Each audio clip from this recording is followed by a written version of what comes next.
Buenos días, magistrado. Bienvenido. Gracias. Recordarle que tiene 5 minutos de exposición libre.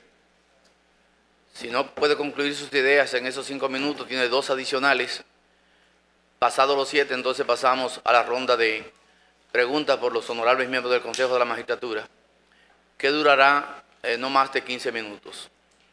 El reloj comienza a correr. Puede hacer uso de la palabra.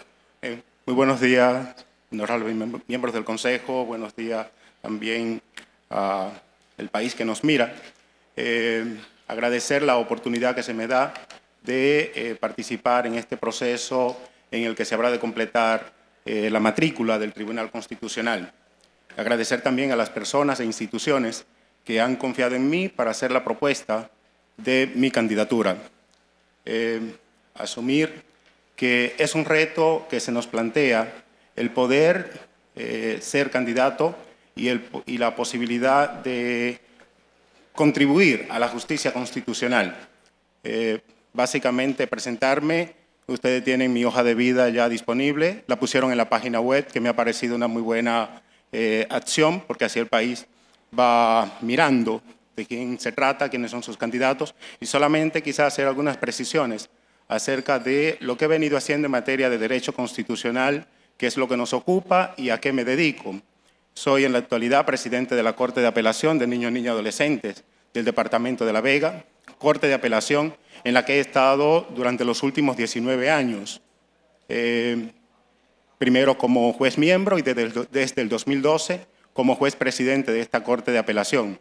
Un escenario que nos permite, básicamente, mantener un examen constante de los derechos fundamentales de las personas más vulnerables, que son los menores de edad, y de la institución de la familia, en la que nos vemos constantemente conociendo de los procesos que tienen que ver con la parte más sensible, que es la guardia, custodia de sus hijos. En el ámbito académico, soy profesor de Derecho Constitucional desde hace casi 19 años, tanto en la Escuela Nacional de la Judicatura, más recientemente, desde el año 2010, en la Pontificia Universidad Católica Madre y Maestra, en la Universidad Católica Tecnológica del Cibao, también he tenido tareas docentes, en maestrías, en la UAS, en la Pontificia Universidad Católica Madre y Maestra, y otras universidades que me invitan de manera frecuente para impartir las asignaturas de Derecho Constitucional, Derecho Procesal Constitucional, que inauguré en la Pontificia Universidad Católica Madre y Maestra, preparando su programa. También en la Escuela Nacional de la Judicatura, trabajando temas de protección de datos personales, Derecho Constitucional, Derecho Procesal Constitucional, la acción de amparo, que inauguramos el primer curso que se impartió quizás en la República Dominicana sobre este tema, siendo coautor del primer libro que también se editó sobre la acción de amparo en la República Dominicana a través de la Escuela Nacional de la Judicatura, y que precisamente el martes pasado publicábamos, eso fue en 2006, y el martes pasado publicábamos la segunda edición del libro de la acción de amparo en el auditorio de la Suprema Corte de Justicia, con la presencia del magistrado presidente de la Suprema allí. Otras actividades que he venido realizando en el ámbito académico es también formación en la Escuela Nacional de la Judicatura sobre cibercriminalidad y evidencia digital, los talleres de protección de datos y habeas data que dirijo y que llevo hacia los jueces en el programa de formación continua. Dentro de las publicaciones también puedo contar las penas y las medidas cautelares en materia penal juvenil, una obra también en colaboración, constitucionalización del proceso penal, en la que me tocó trabajar todo el tema de las garantías constitucionales en los procesos penales juveniles, en el Liber Amicurum en honor a Juan Manuel Pellerano, recientemente fallecido. Me tocó trabajar el tema de los principios de interpretación y aplicación de los derechos fundamentales, un análisis del artículo 74 de la Constitución de la República. Otros temas que he trabajado, por ejemplo, en el año 2011, a raíz de la convocatoria del Consejo Nacional de la Magistratura, publicaba un diario de circulación nacional en 2 tiradas, un artículo de mi autoría, titulado La ideología del juez constitucional como un asunto de interés ciudadano, en el que analizábamos precisamente cuál sería la tarea a llevar a cabo en estos procesos de entrevista acerca de qué le puede interesar al pueblo del que se sienta acá. ¿Le interesa que se sepa un artículo de la Constitución o le interesa que pueda responder acerca de los problemas básicos que aquejan a la nación y de los temas de interés para la política, para el desarrollo económico o para la misma sociedad? También en el ámbito académico, bueno, estuve precisamente el miércoles dictando una conferencia titulada La familia en el ámbito de la tutela constitucional, en el marco del Congreso Internacional de Derechos de Familia que se está celebrando aquí en la capital durante estos últimos 3 días. Ya termino. Concluyeron los 5 minutos, pero le quedan 2 que lo puedo utilizar todavía. Perfecto, gracias.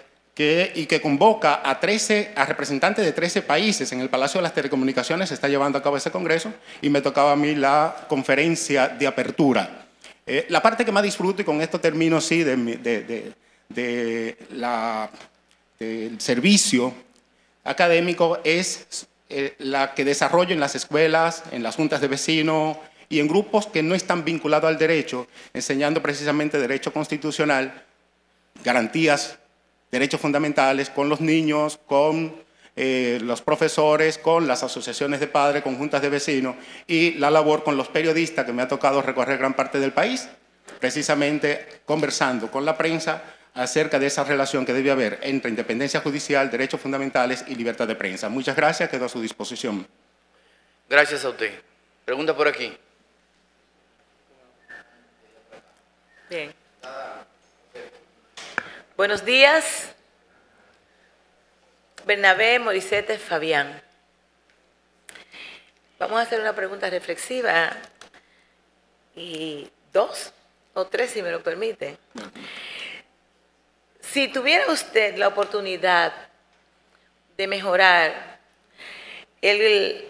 la legislación vigente que protege los derechos de los niños, niñas y adolescentes, ¿cuáles aspectos usted entiende que podrían mejorarse?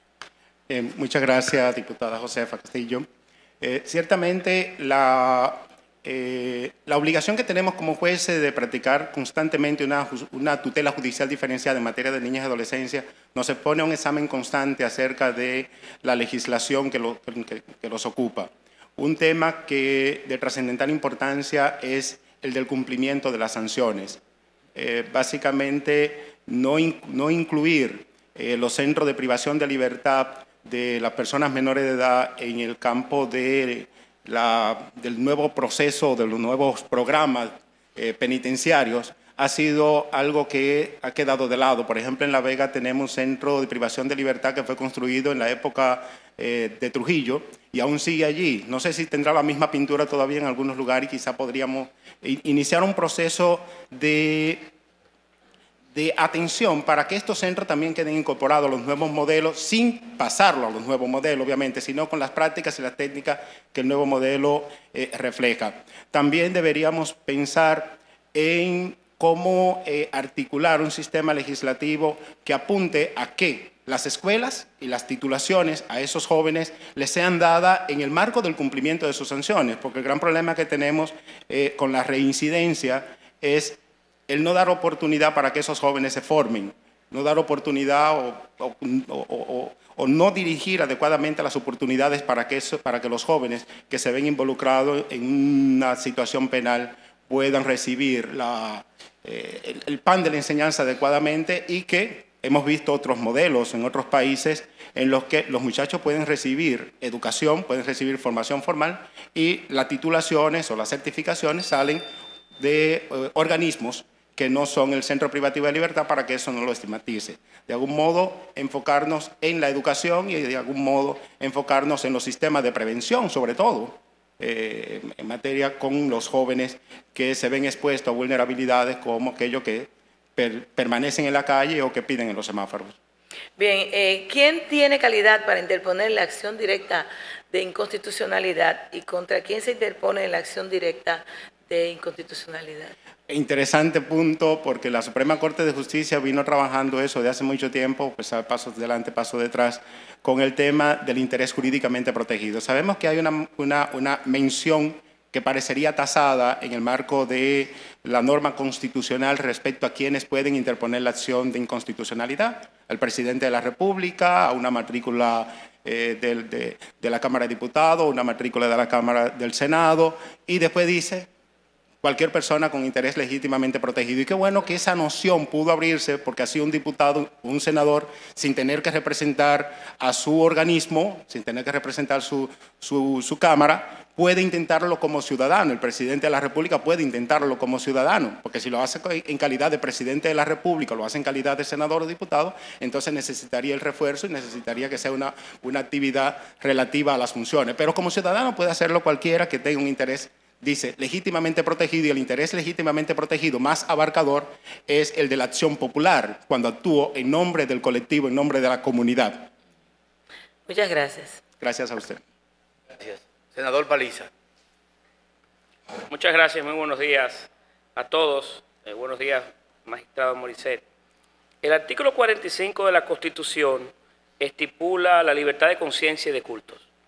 Y cito, el Estado garantiza la libertad de conciencia y de cultos, con sujeción al orden público y respeto a las buenas costumbres.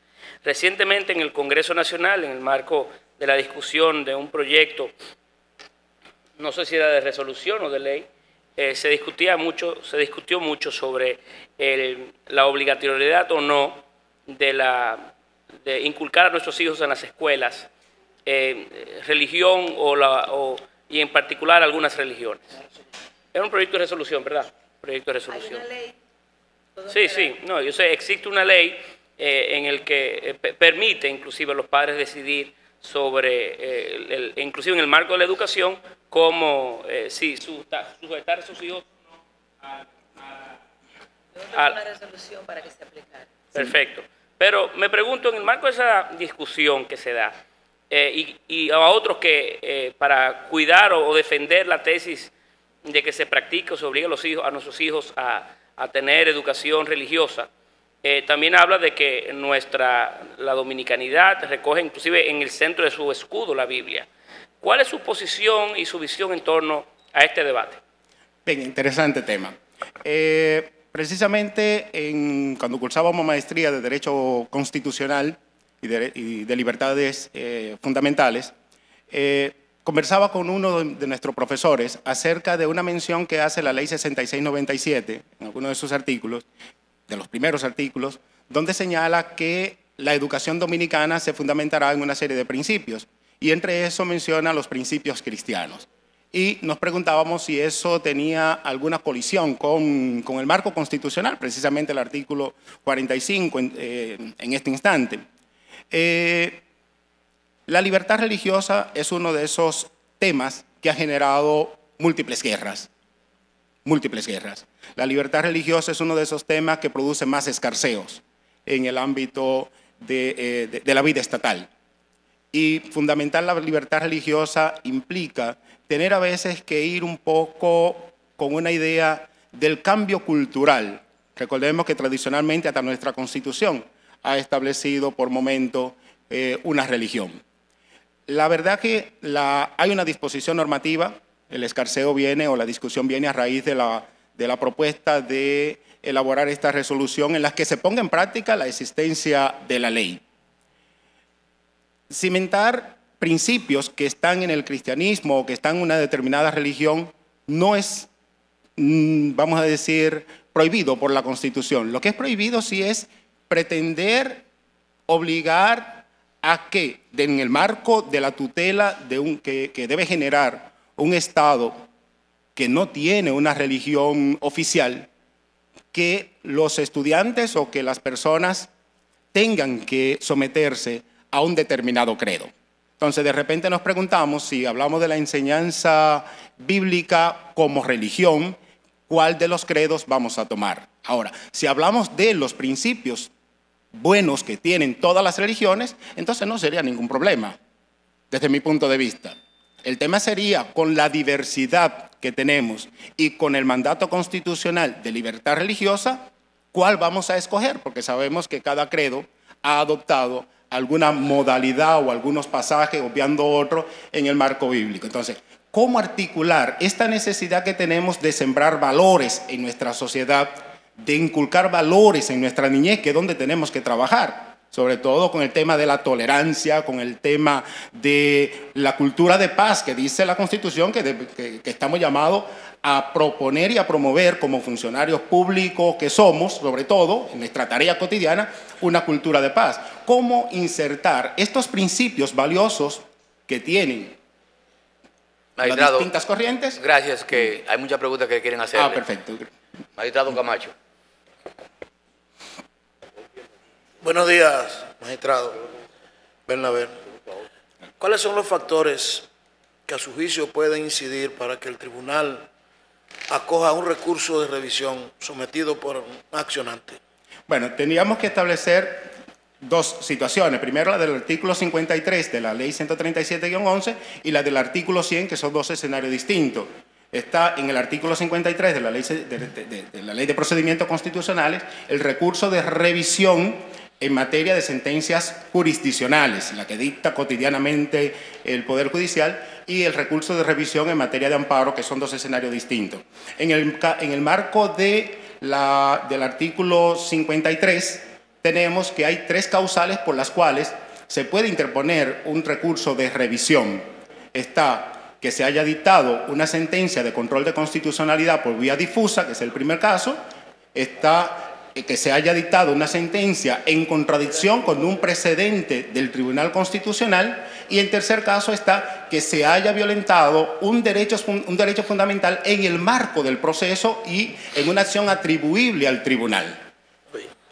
No sé si quiere que le hable del artículo 5. Pero ahí mismo, porque esa era la pregunta que coincidencialmente íbamos a hacer nosotros.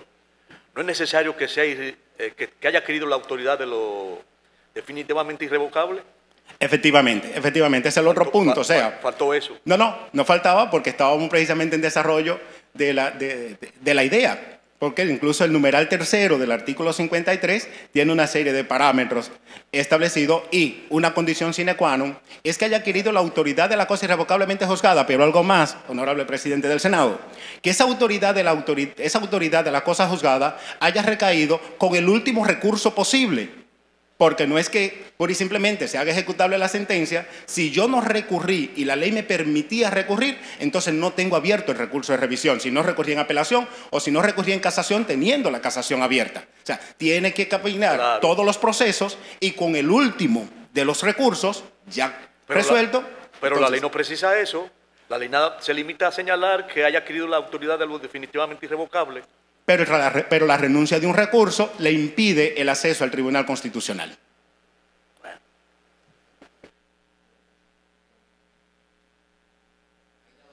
Muchas gracias. Bueno, gracias a ustedes. Le deseamos suerte. Ahora no quisieron hacer más preguntas. Bueno, gracias a ustedes. Tengan buen día.